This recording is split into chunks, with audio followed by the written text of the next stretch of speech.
अब ये fixed amount, इसका मतलब होता है आप हमारे यहाँ पे टेम्पररी है, परमानेंट नहीं है।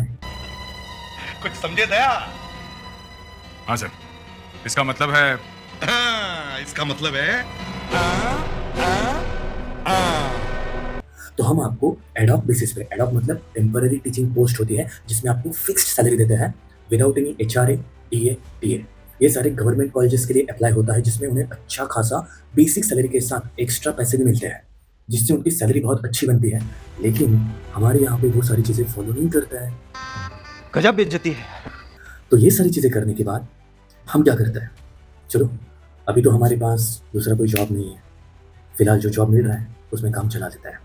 तो 17,000 रुपये पे हम उस पर्टिकुलर पोस्ट को एक्सेप्ट कर लेते हैं और काम करना शुरू कर देते हैं। तो फिर ऑफर एक्सेप्ट करने के बाद आप क्या करेंगे? ऑब्वियसली ज्वाइनिंग करेंगे, बेसिक फॉर्मेलिटीज़ को कंप्लीट करेंगे, फिर आपके सामने आता है वर्कलोड। अब असिस्टेंट प्रोफेसर एंट्री लेवल पे आपको हफ्ते में कितने घंटे काम करना है? 18 आवर्स पर वीक। इसमें थ्योरी और प्रैक्टिकल इंक्लूडेड है, दोनों मिला के 18 घंटे एक हफ्ते में काम करना पड़ेगा। तो क्या सिर्फ आपको 18 घंटे का वर्कलोड मिलेगा? बिल्कुल भी नहीं। कुछ कुछ कॉलेजेस में आपको 36 घंटा काम करना पड़ सकता है।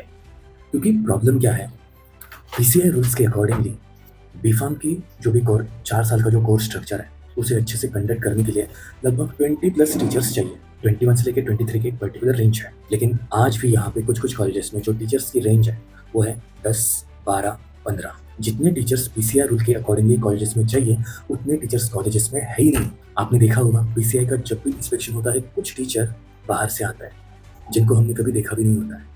इंस्पेक्शन के दौरान बहुत सारे टीचर्स कॉलेज में दिखते हैं, लेकिन जब वो इंस्पेक्शन हो जाता है तो बहुत सारे टीचर वहाँ से गायब भी हो जाते हैं।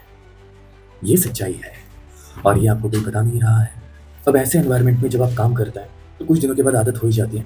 चलो एक जॉब तो है हाथ में, बात तो सही है। दौड़ना तो पड़ता है। कुछ पैसा तो आ रहा है, एक्स्ट्रा काम कर लेते हैं, एक्सपीरियंस मिलेगा। साल भर आप काम करते हैं और वो काम करने के बाद आपको लगता है कि at the end of the year जब इंक्रीमेंट का टाइम आएगा, जहाँ पे आपका अप्राइजल होने वाला है, सैलरी में ग्रोथ होने वाली है, तो अच्छी खासी सैलरी आपको मिलेगी। लेकिन आपको सैलरी अच्छी नहीं मिलेगी। लेकिन आपको क्या मिलेगा पता है?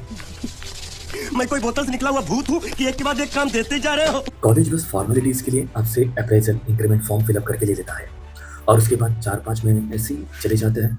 आज करेंगे, कल करेंगे, परसों करेंगे, तरसों करेंगे, ऐसे करेंगे, वैसे करेंगे। लेकिन ऐसे करते करते टाइम बीत जाता है और आप फ्रस्ट्रेट हो जाता है। कंट्रोल कंट्रोल उदय। तो फिर आप क्या करते हैं? उस फ्रस्ट्रेशन में जॉब चेंज कर देते हैं।